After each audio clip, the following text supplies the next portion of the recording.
ఎత్తిన ప్రతి వేలు ముడుచుకోవాలి, జారిన ప్రతి నోరు మూసుకోవాలి. ఎస్ఆర్హెచ్కు ఇది చాలా ఇంపార్టెంట్ మ్యాచ్ అనమాట. ఒకటి, ఫైనల్స్లో ఓడిపోయింది లాస్ట్ ఇయర్ ఇదే కేకేఆర్తో, రివెంజ్ తీర్చుకునే ఛాన్స్. రెండు, 2025 ఐపీఎల్లో వాళ్ళ గ్రాఫ్ పూర్తిగా పడిపోయింది బ్యాక్ టు బ్యాక్ లాసెస్ తర్వాత. ప్రతి ఒక్కరు ట్రోల్ చేస్తున్నారు. సో వాళ్ళు మళ్ళీ మేము అంతే గట్టిగా ఉన్నాము, అంతే స్ట్రాంగ్గా వస్తున్నాము అని చెప్పి ఒక కంబ్యాక్ ఇచ్చే మ్యాచ్. సో ఇవన్నీ లెక్కలు ఒక్క మ్యాచ్తో సరిచేసే ఛాన్స్ ఎస్ఆర్హెచ్కు ఉంది. మరి కేకేఆర్ ఇవన్నీ జరగనిస్తుందా? ఎందుకంటే వాళ్ళు ముంబైతో మ్యాచ్ ఘోరంగా ఓడిపోయారు. ఇప్పుడు మ్యాచ్ జరుగుతుంది వాళ్ళ హోమ్ గ్రౌండ్లో. సో వాళ్ళ దగ్గర నుంచి కూడా మంచి కౌంటర్ ఉంటుందన్నమాట. అంత ఈజీగా ఈ మ్యాచ్ ఎస్ఆర్హెచ్ కేకేఆర్ ఇద్దరులో ఎవరు గెలవలేరనమాట. ఒక మంచి థ్రిల్లింగ్ కాంటెస్ట్ని మనకి ఇవ్వబోతున్నారు ఈ రెండు టీమ్స్ కూడా. సో కోల్కతా నైట్ రైడర్స్ మరియు సన్ రైజర్స్ హైదరాబాద్ మధ్య మ్యాచ్. ఇది ఐపీఎల్లో 15th మ్యాచ్ అనమాట. ఎప్పుడు జరగబోతుందంటే April 3, 2025 మన ఇండియన్ టైమింగ్స్ ప్రకారం 7:30కి ఈ మ్యాచ్ స్టార్ట్ అవుతుంది. సో ఈడెన్ గార్డెన్స్ గ్రౌండ్లో ఈ మ్యాచ్ జరగబోతోంది. సో ఫస్ట్ మనం Eden gardens ground pitch report గురించి తెలుసుకుందాము. డీటెయిల్గా ఎక్స్ప్లెయిన్ చేస్తానమాట. సో ఫస్ట్ మ్యాచ్ ఇక్కడ జరిగింది, మీకు తెలుసు, RCB versus KKR match. So చాలా మంచిగా బ్యాటింగ్ అనుకూలించే పిచ్ అనమాట. సో ఆ రోజు కూడా అద్భుతమైన బ్యాటింగే ఉంది. ఎందుకంటే కేకేఆర్ స్టార్ట్ చేసిన విధానం చూసి 220 ఈజీ అనుకున్నారు, కానీ వాళ్ళు వికెట్స్ కోల్పోయారు. తర్వాత ఆర్సీబీ చాలా ఈజీగా స్కోర్ని చేసేసింది. సో షార్ట్ బౌండరీస్ ఉంటాయన్నమాట. మరి ముఖ్యంగా షార్ట్ అంటే గ్రౌండ్ మొత్తం షార్ట్ ఉండదు, స్క్వేర్ బౌండరీస్ షార్ట్గా ఉంటాయి. సో ఇది అడ్వాంటేజ్గా తీసుకుంటూ ఉంటారు బ్యాట్స్మెన్స్.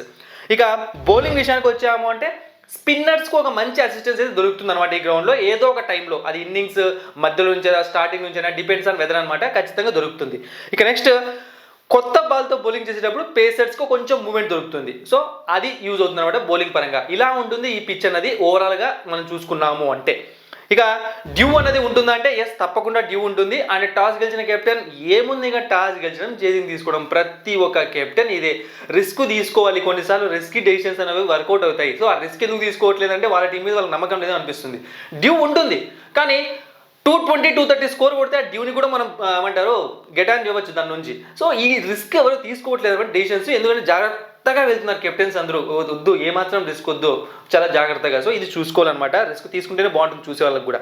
ఇక ఇక్కడ టోటల్గా T20 మ్యాచెస్ 96 జరిగితే బ్యాటింగ్ ఫస్ట్ చేసిన టీం 39, బ్యాటింగ్ సెకండ్ చేసిన టీం 57 గెలిచాయి. So average first inning score ఇక్కడ 170 to 180, average second inning score ఇక్కడ 160 to 170 ఉంది. సో మరి ఈ రెండు టీమ్స్ మధ్య హెడ్ టు హెడ్ ఫైట్ చూసాము అంటే 28 మ్యాచెస్లో 19 మ్యాచెస్లో కేకేఆర్ గెలిస్తే 9 మ్యాచెస్లో ఎస్ఆర్హెచ్ గెలిచింది. సో లాస్ట్ టైం ఫైనల్స్లో ఓడిపోయింది, మీకు గుర్తుండే ఉంటుంది. అయితే మ్యాచ్ జరిగింది ఇక్కడ కాదు, వేరే చోట. ఈడెన్ గార్డెన్స్లో చూసాము అంటే 2 మ్యాచ్లు మాత్రమే జరిగాయి. అందులో ఒక్కసారి కేకేఆర్ గెలిచింది, ఒకసారి ఎస్ఆర్హెచ్ గెలిచింది. బ్యాటింగ్ ఫస్ట్ చేసినప్పుడు కేకేఆర్ 9 మ్యాచెస్లో, ఎస్ఆర్హెచ్ 5 మ్యాచెస్లో. బ్యాటింగ్ సెకండ్ చేసినప్పుడు కేకేఆర్ 10 మ్యాచెస్లో, ఎస్ఆర్హెచ్ 4 మ్యాచెస్లో. ఇదనమాట. సో మరి రెండు టీమ్స్ యొక్క ప్లేయింగ్ ఎలెవెన్ ఎలా ఉంది, సో ఎలా ఉండే ఛాన్స్ ఉంది కేకేఆర్. సో వీళ్ళు ఎటువంటి చేంజెస్ చేసుకొని రారు, సేమ్ ప్లేయింగ్ ఎలెవెన్తో వచ్చే ఛాన్స్ ఉంది. ఒకవేళ వస్తే అన్రిచ్ నాట్జే అని చెప్పి మనం వెయిట్ చేయడము, మన గొంతులు ఎండిపోయి అరవడం తప్పితే అతని దగ్గర నుంచి చిన్న అప్డేట్ కూడా మనకి లేదు. అంటే అతను ఇవ్వడు, కేకేఆర్ ఫ్రాంచైజ్ దగ్గర నుంచి ఒక్క అప్డేట్ కూడా లేదనమాట. సో అతను వస్తాడని చెప్పి మనం ఊహించుకోవాల్సిందే. ఏదో ఒక మ్యాచ్లో అయితే ఖచ్చితంగా ల్యాండ్ అవుతాడు, ఏదో ఒక మ్యాచ్లో.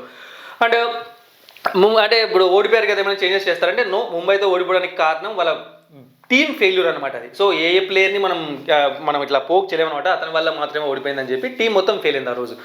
So Quinton de Kock, Sunil Narine, Ajinkya Rahane, Angkrish Raghuvanshi, Venkatesh Iyer, Rinku Singh, Andre Russell, Ramandeep Singh, Spencer Johnson లేదా Anrich Nortje, Harshit Rana, Varun Chakravarthy, impact ప్లేయర్గా Vaibhav Arora. So last match wicket తొందరగా కోల్పోవడం వల్ల మనీష్ పాండే తీసుకొని వచ్చారనమాట. బేసిక్గా అయితే వైభవ్ అరోరానే ఇంపాక్ట్ ప్లేయర్గా రావాల్సింది, ఇది పరిస్థితి. ఇక ఓకే వీళ్ళ ప్రాబ్లమ్స్ ఏంటిది మళ్ళీ మాట్లాడదాము. ఎస్ఆర్హెచ్ ప్లేయింగ్ ఎలెవెన్ గురించి వచ్చాము అంటే, సో వీళ్ళు ఏదో రాంగ్ స్టెప్ తీసుకుంటున్నారేమో ఒకనొక స్టేజ్లో అనిపిస్తుంది నాకు ఎందుకో. సో లాస్ట్ మ్యాచ్లో కూడా వీళ్ళు స్పిన్నర్స్ని కొంచెం అంటే స్పిన్ డిపార్ట్మెంట్ని స్ట్రాంగ్ చేసుకొని రావాల్సింది. బట్ వీళ్ళు ఏం చేశారంటే స్పిన్నర్ని మార్చుకొని ఒక ఫాస్ట్ బౌలింగ్ ఆల్రౌండర్ని వేసుకొని ఓవర్సీస్, అండ్ అలాగే అభిషేక్ శర్మతో అంటే ఈ మధ్య ఎక్కువ రెగ్యులర్గా బౌలింగ్ చేపిస్తున్నారు. సో ఇది వర్కౌట్ అయ్యే ప్లాన్ లాగా కనిపించట్లేదు. ఇద్దరు రెగ్యులర్ స్పిన్నర్స్ టీంలో ఉండడం బెటర్ అనమాట. ఎందుకంటే వీళ్ళ దగ్గర ఆల్రెడీ పేసర్స్ కావాల్సిన ప్యాట్ కమిన్స్ ఉన్నాడు, హర్షల్ పటేల్, మొహమ్మద్ షమి, ముగ్గురు ఖచ్చితంగా ఉంటారు. సో అవసరమైతే అంత క్లిష్ట పరిస్థితుల్లో నితీష్ కుమార్ రెడ్డితో కూడా బౌలింగ్ చేయించవచ్చు. సో ఇవన్నీ ఆప్షన్స్ పెట్టుకొని ఎందుకు ఎక్కువ మంది పేసర్స్ ఉండాలి టీంలో అన్న కోరుకుంటున్నారో అర్థం కాలేదు. లాస్ట్ టైం పిచ్ కూడా స్పిన్కి అనుకూలించే పిచ్ అది. సో చూడాలన్నమాట, ఈ మ్యాచ్లో అయినా సరే ఆదమ్ జంపా, రాహుల్ చహర్ ఇలాంటి వాళ్ళు ఎవరెవరు తీసుకుంటే బాగుంటుంది. సో చూద్దాం.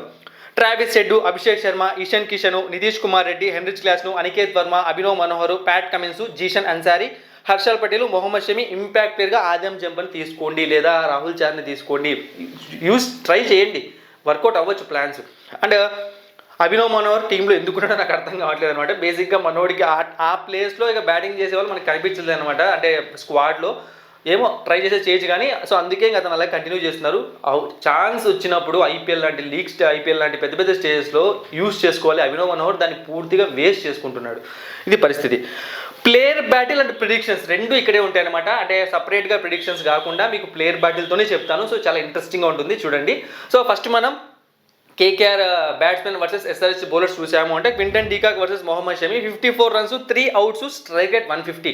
సో 3 times అవుట్ అయినా సరే మంచి స్ట్రైక్ రేట్ మెయింటైన్ చేస్తున్నాడు. ఇక నెక్స్ట్ సునీల్ నరైన్ వర్సెస్ మొహమ్మద్ షమి, ఒక్కసారే డైరెక్ట్ ఫస్ట్ బాల్ అవుట్ అయిపోయాడు. సో ఇదనమాట. ఇక మిగతా వాళ్ళని కూడా ఫేస్ చేశారు కానీ పెద్ద ప్రాబ్లం ఏం కనిపించట్లేదు. బట్ నేనేమనుకుంటున్నాను అంటే ఖచ్చితంగా ఈ మ్యాచ్లో కేకేఆర్ ఓపెనింగ్ పేర్ దగ్గర నుంచి ఒక మంచి నాక్, అంటే అది ఒకరి దగ్గర నుంచైనా రావచ్చు, ఇద్దరి దగ్గర నుంచైనా రావచ్చు అనమాట. ఓపెనింగ్ డిపార్ట్మెంట్ అయితే పూర్తిగా ఫెయిల్ కాదు. లాస్ట్ మ్యాచ్ టైంలో ఏం చెప్పాను, ఖచ్చితంగా ఫెయిల్ అవుతుందని చెప్పాను కదా. సో ఈ మ్యాచ్లో ఫెయిల్ కాదనమాట, ఇద్దరు ఆడొచ్చు, ఒక్కరు కూడా ఆడొచ్చు, మంచి స్కోర్ అయితే చేస్తారు పవర్ ప్లేలో. ఇక రహానే వర్సెస్ ప్యాట్ కమిన్స్ అనమాట. 13 runs, ఒకసారి అవుట్ అయ్యాడు, 118 strike rate. Venkatesh Iyer versus Rahul Chahar, 42 runs, 2 times out అయ్యాడు, 127 strike rate. Rinku Singh versus Harshal Patel, 31 runs, 2 times out అయ్యాడు, strike rate 172. Russell versus Adam Zampa, 30 runs, 2 times out అయ్యాడు, 100 స్ట్రైక్ రేట్. సో ఇక్కడ నేను మ్యాక్సిమం నెంబర్ ఆఫ్ అంటే important player battle మాత్రమే చెప్పాను అనమాట. సో రహానే వర్సెస్ ఇంకొంతమంది బౌలర్స్కి మంచి స్ట్రైక్ రేట్ ఉంది, వికెట్స్ పడ్డాయి. వెంకటేష్ అయ్యర్కి ఇంకొంతమంది ప్లేయర్స్ కూడా మంచి స్ట్రైక్ రేట్ ఉంది. సో ఆ విధంగా అన్నీ ఉన్నాయి అనమాట, ఇంపార్టెంట్ చెప్పాను. సో నేనేమనుకుంటున్నాను అంటే ఖచ్చితంగా వెంకటేష్ అయ్యర్ దగ్గర నుంచి లేదా ఆండ్రీ రసెల్ దగ్గర నుంచి ఈ ఇద్దరిలో ఎవరో ఒకరి దగ్గర నుంచి ఒక మంచి నాక్ వచ్చే ఛాన్స్ ఉంది ఈ మ్యాచ్లో. వీ కెన్ ఎక్స్పెక్ట్ అనమాట, జరిగే ఛాన్సెస్ ఉన్నాయి. ఇక వీళ్ళ టీం గురించి ఇప్పుడు ఇంతవరకు డిస్కషన్ దాని గురించి మాట్లాడాము అంటే, so Quinton de Kock and Sunil Narine నేను ముందే చెప్పాను అనమాట. క్వింటన్ డీకాక్ ఖచ్చితంగా ఈ సిరీస్లో అంటే ఈ టోర్నమెంట్లో బాగా పర్ఫామ్ చేసే ఛాన్స్ ఉంది. బట్ సునీల్ నరైన్ మాత్రం ఫస్ట్ మ్యాచ్ అప్పుడే చెప్పాను, ఖచ్చితంగా ఈ సీజన్లో అంత పర్ఫెక్ట్గా తను హిట్ అయ్యే ఛాన్స్ లేదు. ఇక వెంకటేష్ అయ్యర్, రింకు సింగ్ ఏం చేస్తున్నారు టీంలో అసలు మీరు అంటే వెంకటేష్ అయ్యర్ పక్కన పెట్టండి, రింకు సింగ్ టీమిండియాకు సెలెక్ట్ అవ్వబోతున్న ప్లేయర్, కొన్ని మ్యాచెస్ ఆడాడు. ఈ టైంలో తన పర్ఫార్మెన్స్ పూర్తిగా డౌన్ అవుతుంది. లాస్ట్ సీజన్లో అంటే ఓకే బ్యాటింగ్ సరిగ్గా రాలేదు, ఆడలేకపోయాడు అనుకుందాం. ఈ సీజన్లో ఛాన్సెస్ వస్తున్నాయి కానీ ప్రూవ్ చేసుకోవట్లేదు, త్వరగా అవుట్ అయిపోతున్నాడు, పాత రింకు కనిపించట్లేదు.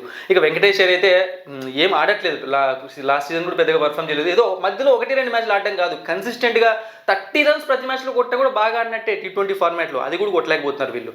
ఇది ఇక రసెల్ అయితే పూర్తిగా డౌన్ అయిపోయింది పర్ఫార్మెన్స్. ప్రతి సంవత్సరం నాకు తెలిసి ఇంకా నెక్స్ట్ ఐపీఎల్లో రసెల్ కనిపిస్తాడు ఏదో ఒక టీంలో, కానీ పర్ఫార్మెన్స్ మాత్రం డౌన్ అవుతూనే వస్తుంది. సో కేకేఆర్ వాళ్ళు కూడా వదిలిపెట్టడం ఆశ్చర్యపోనవసరం లేదు. ఇక నెక్స్ట్ మనం SRH batsmen versus KKR bowlers చూసాము అంటే, సో ట్రావిస్ హెడ్ ఈ మ్యాచ్లో బతికిపోయాడు అనమాట. ఎందుకంటే పెద్దగా మనకు ప్లేయర్ బ్యాట్లు కనిపించలేదు. ఇంతకుముందు అంటే మిచెల్ స్టార్క్ ఉండేవాడు కేకేఆర్లో, సో అందుకే మనకు ట్రావిస్ హెడ్కి థ్రెట్ ఉండేది. సో ఇప్పుడు అంత పెద్ద థ్రెట్ లేదు.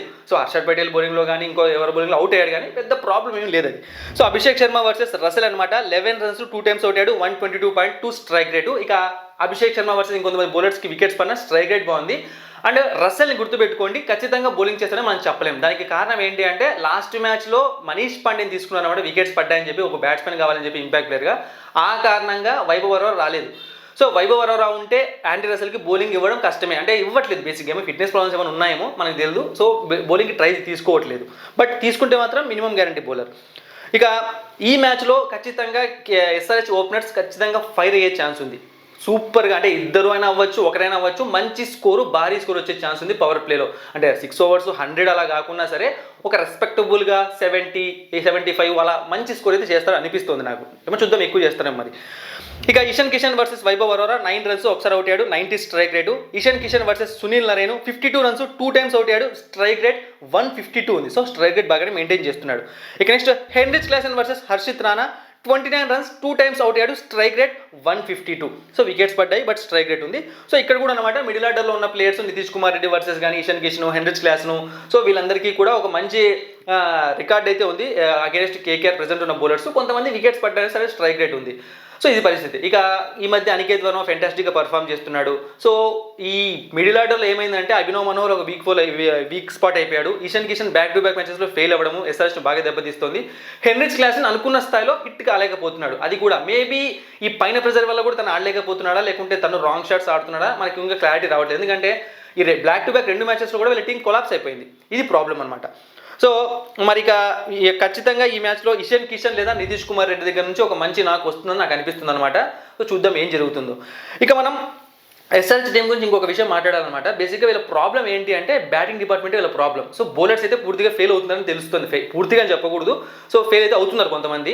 సో అది బేసిక్గా ఓవర్ కాన్ఫిడెన్స్ ఏంటి అంటే మా బ్యాట్స్మెన్స్ చూసుకుంటారని చెప్పి ఓవర్ కాన్ఫిడెన్స్ వెళ్ళిపోతున్నారా, వీళ్ళు బౌలర్స్ కూడా ఫెయిల్ అవుతున్నారు, సరిగ్గా పర్ఫామ్ చేయడం లేదు. ఇక బ్యాటింగ్ విషయానికి వచ్చామంటే ఫియర్లెస్ క్రికెట్ ఆడాలి, రన్ రేట్ని మెయింటైన్ చేయాలి. దాని అర్థం బౌండరీస్తోనే మ్యాచ్ని కవర్ చేయాలి అనుకోకూడదు కదా. సో మీరు చూసారంటే పవర్ ప్లేలో 2-3 వికెట్లు పడినా SRH team 10 run rate maintain చేస్తుంది. ఎలా మెయింటైన్ చేస్తుంది? షార్ట్స్ మీద డిపెండ్ అవుతుంది. ఆ సింగిల్స్, డబుల్స్, పార్ట్నర్షిప్ బిల్డ్ చేయడం ఇలాంటి వాటి మీద ఫోకస్ చేయట్లేదు. ఇదే వాళ్ళని దెబ్బతీస్తుంది అనమాట. అలా కూడా రన్ రేట్ని బిల్డ్ చేయొచ్చు. అలా రన్ రేట్ని బిల్డ్ చేస్తే ఆపోజిషన్ టీం అయినా ప్రెజర్ పడుతుంది. ఓన్లీ బౌండరీలతో ఒక ఓవర్లో 4 బాల్ డాట్ చేసి 5 బాల్ డాట్ చేసి 1 బాల్ 6 కొట్టి రన్ రేట్ మెయింటైన్ చేస్తామంటే అది ప్రెజర్లోకి తీసుకోరు. ఎప్పుడైతే సింగిల్స్ వస్తాయో అప్పుడే ప్రెజర్లోకి వెళ్తుంది అపోజిషన్ టీం. ఇది వాళ్ళు చూసుకోవాలి. ఈ గేమ్ ప్లాన్ వర్కౌట్ చేస్తే బాగుంటుంది ఎస్ఆర్హెచ్ టీం. సో మనం చెప్పేటట్టు వాళ్ళం కాదనమాట, ఏదో మనం చూస్తున్న బట్టి మన ఒపీనియన్ షేర్ చేస్తున్నాం. ఇది మరి ఈ మ్యాచ్ ఎవరికి గెలుస్తారు? సో మీ అందరికీ తెలుసు, మనం టెలిగ్రామ్ ఛానల్ని తీసేసామన్నమాట పూర్తిగా. ఎందుకు అనేది నేను నిన్న వీడియోలో మీకు ఎక్స్ప్లెయిన్ చేశాను. సో మళ్ళీ ఎక్స్ప్లెయిన్ చేస్తే ఇది టైం వేస్ట్ అనమాట మీకు ఈ వీడియోలో. సో మ్యాచ్ ఎవరు గెలుస్తారు అనేది ఇక్కడే ఒపీనియన్ చెప్పేస్తాను నేను. సో చేంజ్ అయితే నేనేం చేయలేను. బట్ నేను ఇప్పుడున్న ప్రెజెంట్ స్టాట్స్ ప్రకారం చెప్పాలంటే మాత్రం ఈ match 60-40, 60% Sunrisers Hyderabad, 40% KKR. But అలా అని చెప్పి వన్ సైడ్ ఎస్ఆర్హెచ్ 60% చెప్పే కదా అని అనుకోకండి. ఎందుకంటే KKR home ground. SRH hit అవ్వాలి, ఎస్ఆర్హెచ్ గెలవాలి అంటే ఫస్ట్ వరుణ్ చక్రవర్తి, సునీల్ నారాయణ బౌలింగ్లో జాగ్రత్తగా ఆడాలి. ఎందుకంటే ఫాస్ట్ బౌలర్ దగ్గర నుంచి పెద్ద థ్రెట్ కనిపించట్లేదు ఎస్ఆర్హెచ్ బ్యాట్స్మెన్కి. వీళ్ళ దగ్గర నుంచి కనిపించే ఛాన్స్ ఉందన్నమాట. ఇది జరిగిందంటే మాత్రం ఖచ్చితంగా హిట్ అయిపోతారు. ఒకవేళ ఫస్ట్ బ్యాటింగ్ చేసి ఎస్ఆర్హెచ్ 200 అబౌవ్ స్కోర్ కొట్టినా సరే వాళ్ళు గెలిచే ఛాన్సెస్ ఉంటాయన్నమాట. సో చేసింగ్ అయితే కొంచెం బాగా చేయాలి. ఆ రన్ రేట్ అంటే పెంచడంలో కొంచెం సింగిల్స్, డబుల్స్ పైన ఫోకస్ చేయాలి. సో 60-40 అనమాట ఎస్ఆర్హెచ్కి ఛాన్స్ ఉంది. Thank for watching and supporting మీ. మరిన్ని ఇంట్రెస్టింగ్ వీడియోస్ కోసం సబ్స్క్రైబ్ చేయడం మర్చిపోకండి.